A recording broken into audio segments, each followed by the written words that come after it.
Welcome back to Inside Sources today. As we have our conversation around the future of the country, I have a returning guest, the Executive Director of the Policy and Legal Advocacy Center, a leading human rights lawyer and activist in Nigeria. I would like to welcome back to Inside Sources, Mr. Clement Nwankwo. My brother, it's good to see you again. Good to see you, Lalu. Yeah, and it's the end of the year. I guess, it's looking like people are getting ready to just chill. Yeah, I think it's been a hard year for a lot of people, and I guess for a lot of people it might still not be chill because the hardship continues even during this season. But yes, it's good to come to a period of the year when you're able to slow down and take stock and prepare for the incoming year. Yeah. And there are quite a lot of things on the table of the country. A few things happening. I wanted us to start this conversation today around the tax reform. I know that your center is involved with a lot of the lawmaking processes. Hopefully you tell us the story about how that happened. But in your own view, what do you think is the what do you think is happening? As somebody who works closely with the lawmakers, what do you think is happening on this set of tax reform bills, and how do you think it's going to end?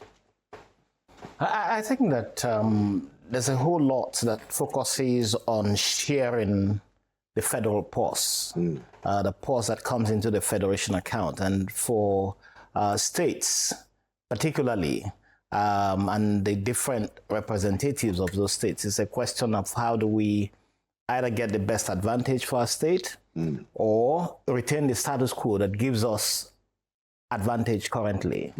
So a lot of people do not want to change the current situation because whether it's on the principle of derivation or on the principle of population or whatever principle it is, the system has skewed up advantages. And so that's what the struggle is about. As to whether you need tax reforms, this country certainly needs tax reforms. And for us as a human rights organization, the bigger concern is about the citizen.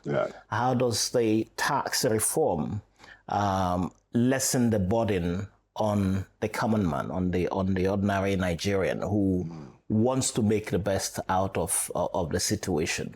How does the tax reform increase investment in the economy? How does it lessen the burden it puts on those who want to invest in the economy? I think that's the big issue for us. Yes, there is the argument going on between certain states, federal government, about the implications of the tax bill for them. And I think, yes, there should be the opportunity for that conversation to happen publicly. And that's why the talk about a public hearing has become even more important. Right. Now, do you think, that the National Assembly, and this is my view. Now, there's been a lot of controversy. Governors say that, the president should withdraw the bill, and some senators have even said, at least one senator have said that, yes, withdraw the bill, give it to the governors, let the governors sort it out, and then bring it back to us in 24 hours. Don't you think, because I think, Clement, that the National Assembly actually ought to be the proper venue for such issues like this set of bills to be debated, consulted around, even negotiated, because the National Assembly is supposed to be the people's parliament. What's your view on that?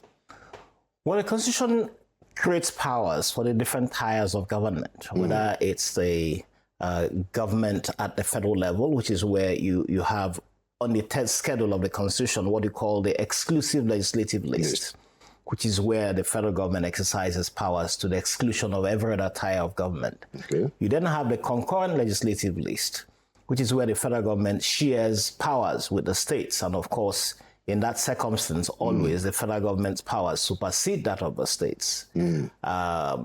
The states, to the extent that it doesn't contradict the federal government's powers, have those powers. Of course, you have the residuary, subsidiary powers you find in the fourth schedule to the Constitution for local governments. And local governments have been ineffective Yeah. in this country. So I think that, and again, it's a point that I make continuously, no government should operate without a legislative agenda. The sad thing with Nigeria is that you have had governments at both state and federal level unable to articulate a legislative agenda for themselves. And that's why you see the National Assembly tell you that they are putting forward a legislative agenda, which is good, but the real legislative agenda should be driven by the federal government. And I make the point repeatedly that it's not the business of the legislator to continually propose bills. So when people measure the achievements of a legislator by how many bills they have put forward, it's wrong. It's the federal government. You are the executive arm of government. Right? You are the executive arm of government. You are running the government. You know how the laws are. You know where the gaps are. You should propose bills to the National Assembly or with the states to the State House of Assembly. We have failed in this. So when you talk of the tax reform bill, I would say it's welcome in broad principle.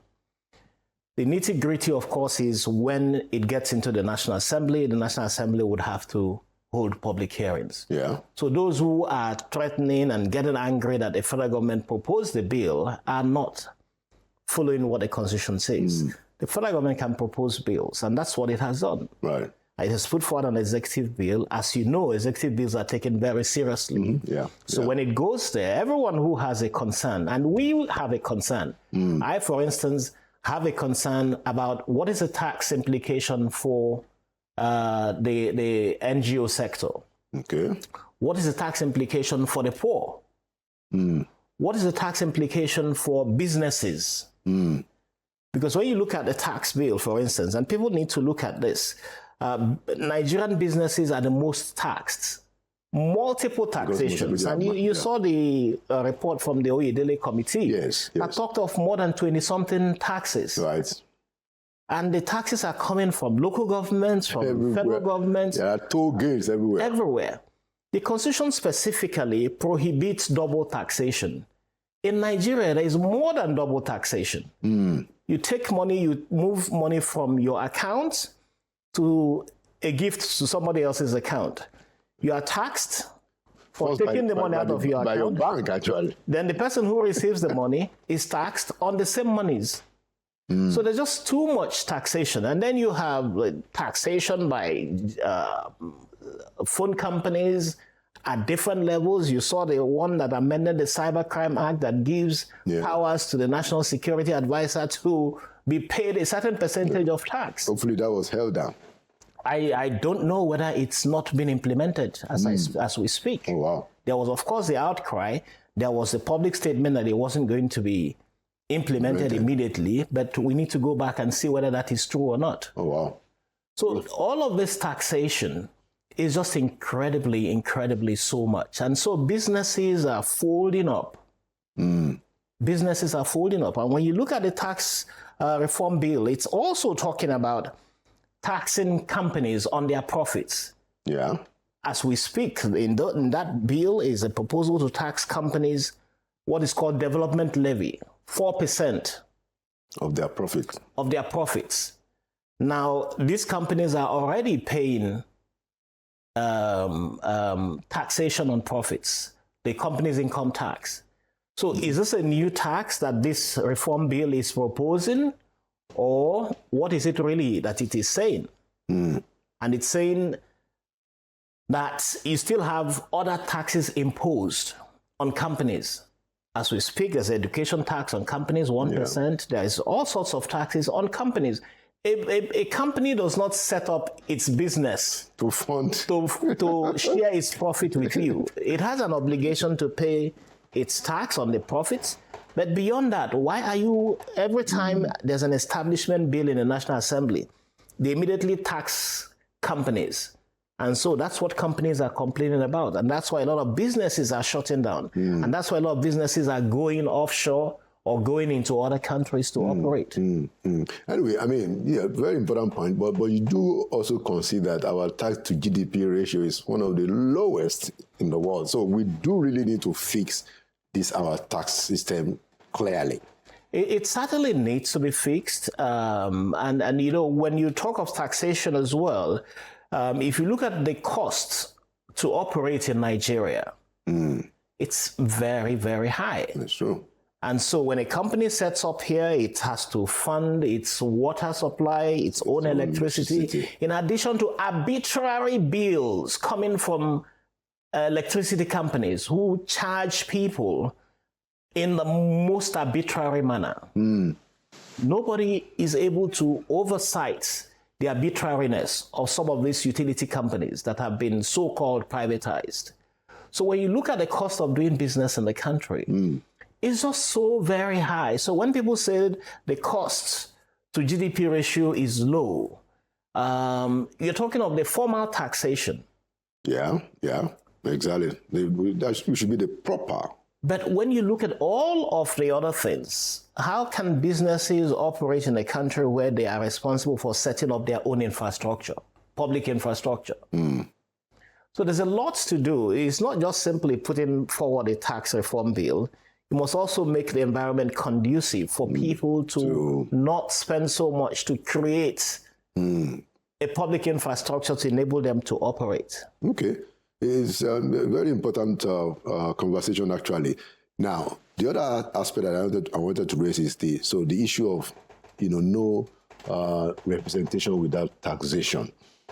Are you of the view, or do you agree with the view that part of the reasons why the engagement of the people with the government is not really as robust as it ought to be from the point of view of the people holding those in government accountable is because, well, most of our resources, most of the funds that we get comes from natural resources. So we are basically getting rents. Government is paid rents. It's not as if it's anybody's money, really. Do you think that do you agree with the view that probably even affects the kind of demand for public accountability? I think that does not justify overtaxing people. If you want to tax people to the point that they get angry and begin to ask questions in a violent manner, then that's a problem. Yes, I agree with you that the levels of accountability are low. Mineral resources are exploited, and so a lot of monies come from that. But for every penny, every kobo that comes in to the national purse from these natural resources, so much more does not come in. So when you look at even the export of crude, I do not know that today we have completely solved the problem of crude oil theft. Right, no, it's a big problem. Yeah. That's one. And there are several other minerals. Across the country, the levels of banditry in the country is escalated by the fact that that banditry level is needed to exploit and steal mineral resources from across the country. And the government has not been able to do so. How much money, for instance, or revenues are coming into the Federation account from exploitation of mineral resources? A lot of it, whether it is gold or uranium or bauxite or whatever it is, and there's tons of it in Nigeria, in every part of the country, not just in the areas of tension in the northeast or northwest or north central, but across the country are different minerals. How many people, how many companies, how many businesses are reporting back and paying into the Federation account? And does the government, in fact, have a mechanism to collect the revenues? I guess this tax reform, it addresses... No, the tax reform bill is not going to deal with that.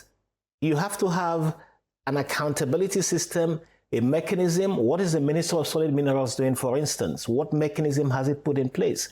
People who are mining, do they have the authority to mine in the areas they are mining? Is there anybody expecting them? It's just like we're talking about the export of crude oil. Right. It's easier to monitor, how much goes out. Not that we do that successfully.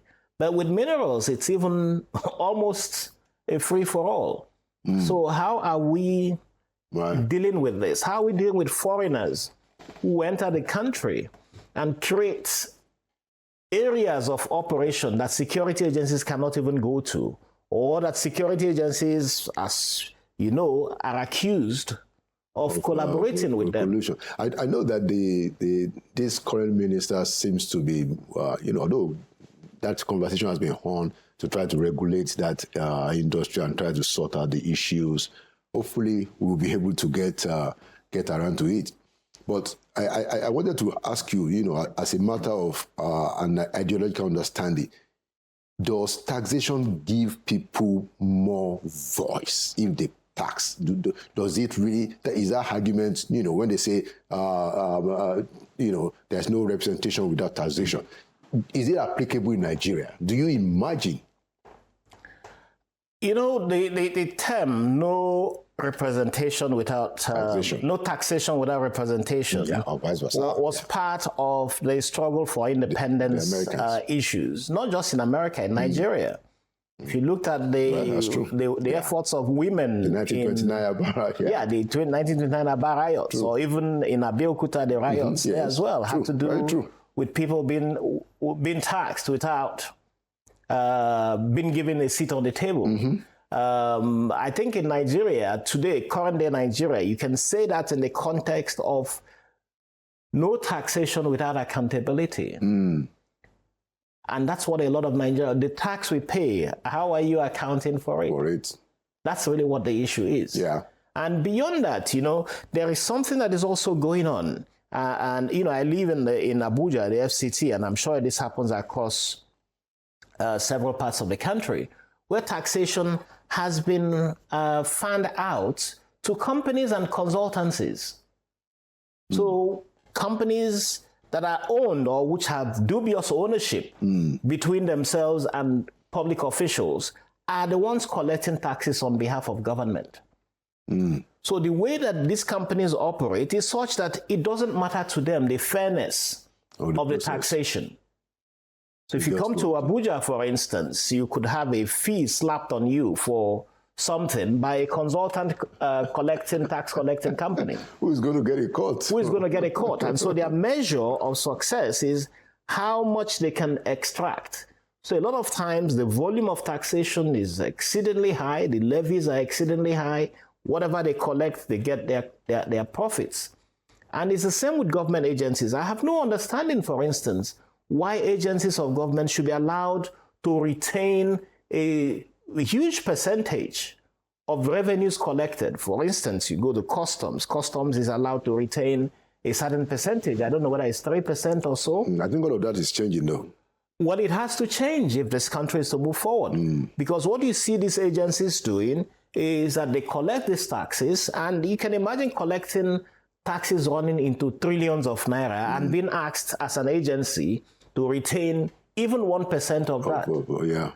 So there's a lot that needs to change with the taxation system that can help to increase collectible revenue for government at all levels. Yeah, interesting. Okay, let's move on to issue of constitutional amendments. Knowing the role that you played, maybe you actually want to tell us, some of the roles that PLAC plays. But the first question I want to frame is that there are those who say now that, look, what you have in the National Assembly is every 4 years, there is a huge budget for constitutional amendments every 4 years. Is that really prudent? Must we have to tinker with the Constitution every 4 years? Shouldn't we try to have a much more a broader approach, look at the old Constitution, develop a new Constitution? What's your take? How do you reflect? I think there are different sides to this, and I agree with people who worry about the constant review of Constitution. It shouldn't be that the Constitution is reviewed every time by a new National Assembly. That for me, it demystifies the Constitution. And that's why it's so very important to have that one moment when you look at don't forget that there are people who do not even accept that this Constitution is legitimate. Well, it says we the people, there was no time. Yes, it says we the people, and we the people didn't sit down to do this. But I don't want to get involved in those conversations. Yeah. First of all, for us in PLAC, Policy and Legal Advocacy Center, ours is to contribute two efforts. And we don't, the budget is not, for us, our issue. We don't get paid. I don't personally get paid to support and work with the National Assembly on constitution review or even electoral reforms. We specifically do not derive any material benefit from it, participating in it. So for us, the budget of the National Assembly comes to it as it appropriates to itself. But because there's constant demand for constitutional amendment, the National Assembly has to respond to it. And that's why each session of the National Assembly sets up its own process. And from what I know, I do not think that the budget the National Assembly sets even for itself, for constitutional review, is sufficient to address what it is doing. So I am not in that space of talking about excessive budgeting, because I know from what we see that they do not have sufficient money to do that, because we have to even bring in our own resources to support the National Assembly. Interesting. But the point I think needs to be made is what you have just said. Let there be that one moment, that time when the whole issue of constitutional review is addressed holistically. Because as we speak, there are several gaps in the Constitution. There are several issues. Why, for instance, do we have election petition litigation go from the tribunals to the Court of Appeal to the Supreme Court, and people are sworn into office while election petitions are going on? Why does Ghana, next door, whom we are learning from now quite shamefully, why does Ghana have an election that everybody is satisfied with? The Electoral Commission there is trusted, but in Nigeria, we don't trust our Electoral Commission. And we now have to litigate and go on and on and on. President Tinubu's election was challenged from the Court of Appeal level to the Supreme Court, and he was already sworn in when all of that litigation was going on. And you know how difficult it is for the courts to remain balanced, dealing with an incumbent in office.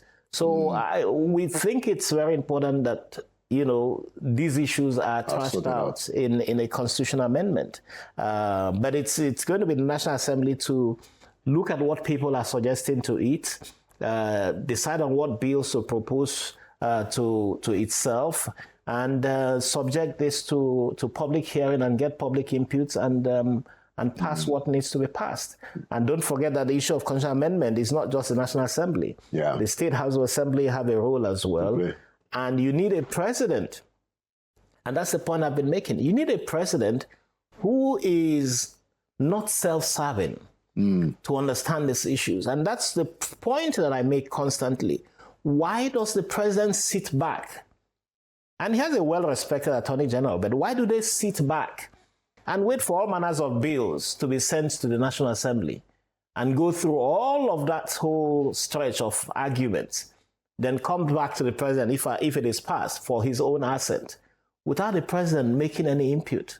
I make the point repeatedly. The business of the president, the business of the Attorney General is to propose bills to the National Assembly, not for National Assembly to be proposing a legislative agenda or proposing bills. So you mean that the constitutional amendment ought to be driven by the executive? Ought to be driven by the president, just like the president is driving the tax reform issue.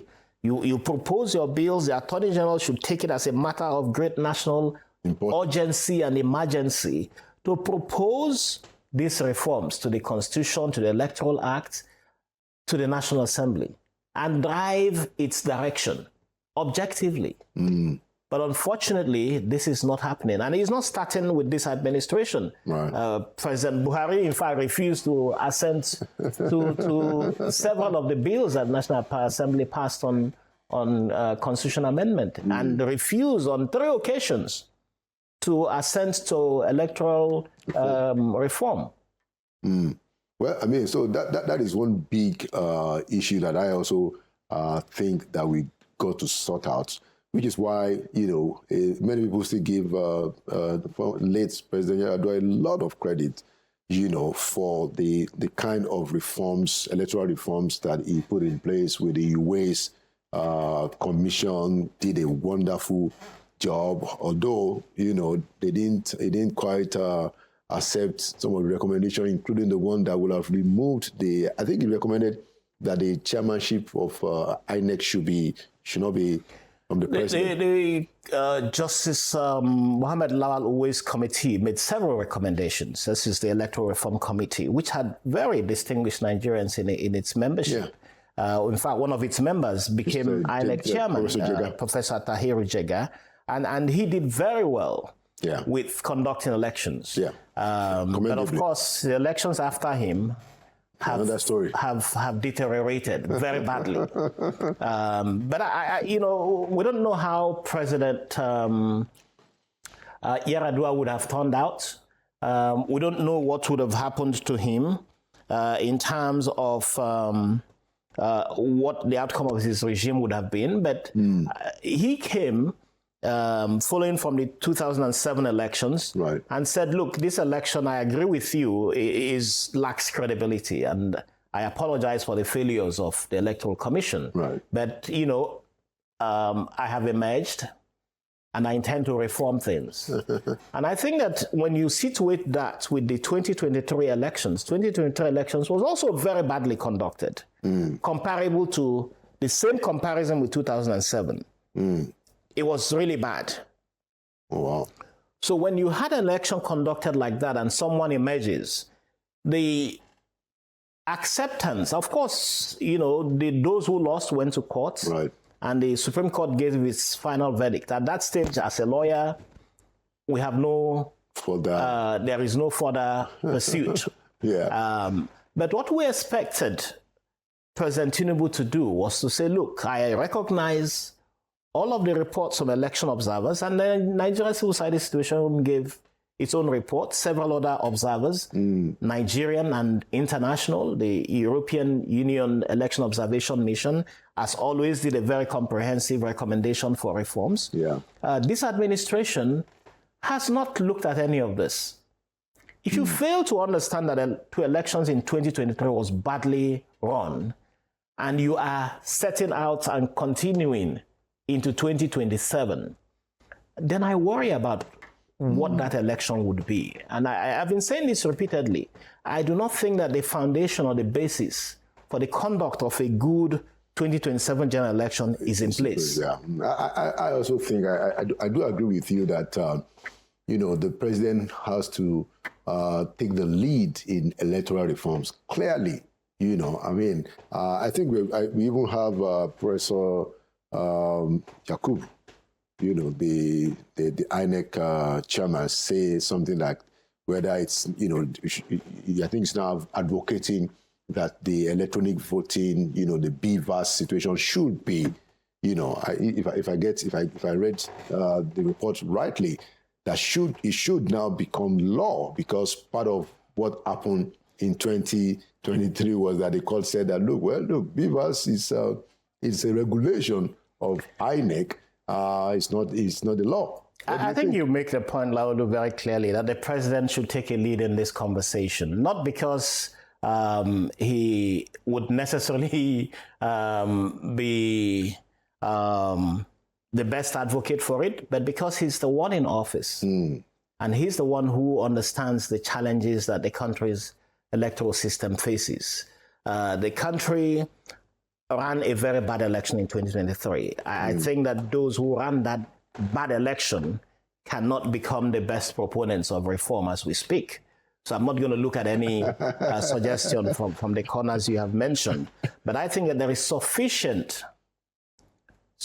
recommendations from those who observed the 2023 elections, whether it is the Civil Society Situation Room, other Nigerian organizations, international observers like the EU that I mentioned, the diplomatic missions in Nigeria who participated in all of that.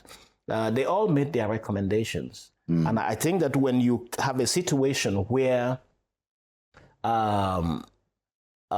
you are preparing for a credible 2027 elections, we should have in place an election management body that is completely prepared to understand the failures of the past and move forward. And I think that in some ways, I know that there are constitutional terms for people in office, but we really need to have a new mindset to conduct the 2027 general. I agree. I agree entirely with that.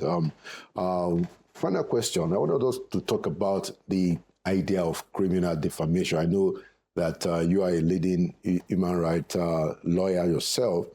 What do you think about this idea of criminal defamation? And I'm looking at it beyond what is happening to Dele Farotimi. Why what is happening to Dele Farotimi is condemnable, and we need to speak out against that what seems to be an abuse of power. But the very idea of having criminal defamation in our books, what do you think about it? And we've had all kinds of contestation. I mean, it's all kinds of views. Some lawyers said that, criminal defamation is off the books in Lagos and Edo. But now we are hearing that even in Ekiti, it's out of the book. My question to you is, first of all, what do you think about that, vis-a-vis our fundamental human rights? And why is it that it's still an issue 64 years after independence? I would speak specifically first about Dele Farotimi. I agree with you. And it's not a judgment on the substance of the issues. It's about the process of our justice system. Yeah, that we observe it. I think it's shameful that you would have somebody charged for an offense that is not a felony. And the courts will refuse or delay in granting bail. I think it's unconscionable. It should never happen. And I'm not looking at the issues regarding whether he wrote a book or the contents of the book. That's a different matter. It's a completely different matter. Mine is about the process. I think it is shameful for the Nigerian judicial system, for the Nigerian justice system, that a Nigerian, or in fact a court, would fail to grant bail. And I've written a book on the bail process in Nigeria. And I know that one of the main reasons for refusing bail is if a person would not attend his trial or would interfere with investigation of a matter, amongst other issues. The case, and this is not looking at whether it is in fact legal or not to charge Dele with the issue of criminal defamation. The issue is, if you charge him with that offense, why would you not grant him bail? Even on his own recognition.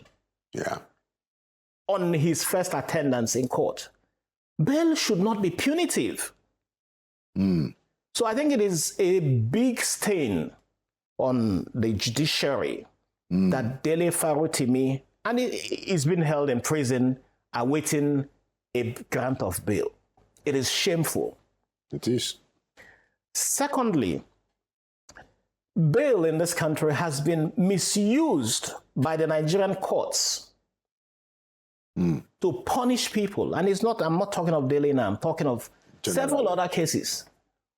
Why does a judge need to keep a person in prison for a simple offense, a misdemeanor, a non-felony case? Keep a person in prison to determine and rule on an application for bail. Especially when that person is given conditions for bail. Because the conditions for bail is for you to ensure that the person attends his trial. So you give, and the person fulfills it or not. So we need to change the system of justice administration that allows the courts to hold a person in prison. First of all, the person is arraigned, you refuse to hear to bail application. You say, go and file an application for bail. In the court of summary judicial. Then the person files, you give a date for hearing it, the person comes for the hearing, and you now adjourn for a very long period to rule on a bail application. I think it is shameful that this is happening in our justice system, and it should not be allowed to happen. The issue of criminal defamation relates to whether a person, and that's what it should be, a criminal defamation relates to saying something that is capable of causing public unrest. Now, tell me how that can happen. So if you say something about the federal government, for instance, or a state government, not about an individual, or you say something about the actions of a public official that is capable of creating unrest, that's what criminal defamation is. And that was used especially in the colonial times. Yeah. A lot of that law has changed today. A lot of us have suffered defamation on the hands of on social media. On social media. Every day. So what we need to do is to reform the system and reform the ability to apprehend or assist persons who are injured by defamation in the social media to get justice. That's what should happen. So I feel sad about Dele Farotimi's case. I think it exposes the injustice of our judicial system. Right. And I think that every person who is responsible for keeping Dele Farotimi in prison for this period awaiting his bail application. I am not saying that what Dele wrote is right or wrong. That's not my issue. That's for him to deal with. But I think for every person who has been responsible in keeping a person in prison on an allegation of supposed criminal defamation is not doing our legal system any good. I think it's shameful that our legal system allows for the incarceration of a person for this long, awaiting bail application to be granted. Anyway, thank you so much for coming. Do you have any last word to say on the state of the nation? President Tinubu has presented his second budget. Do you have any review about, I think our budget should reflect the bigger concern about the citizen. I don't think that we do that enough. Most times when budgets are presented, when monies are spent, they do not reflect a concern for the citizen. The idea that you write up a budget and present it is not an achievement. What is the achievement is the deliverables on this. If you have promised to provide infrastructure, please do so. Certainly, the idea of luxury expenditure, the failure of government to cut back on the luxuries of its officials is impacting on delivery of development in the country. And I think that that's what this administration should be more concerned about. Cut back on the luxuries, reduce your expenditure that is frivolous and focus on how to develop the broader infrastructure that will enable citizens to have a much more improved condition of living. I agree entirely. And it's one of the things that we've said that it's important at this time of hardship for Nigerians to get a feel that they are not the only one tightening their belt, that the governments at federal and state levels are also tightening their belts, just to piggyback on what you said. Thank you so much, Mr. Nwankwo.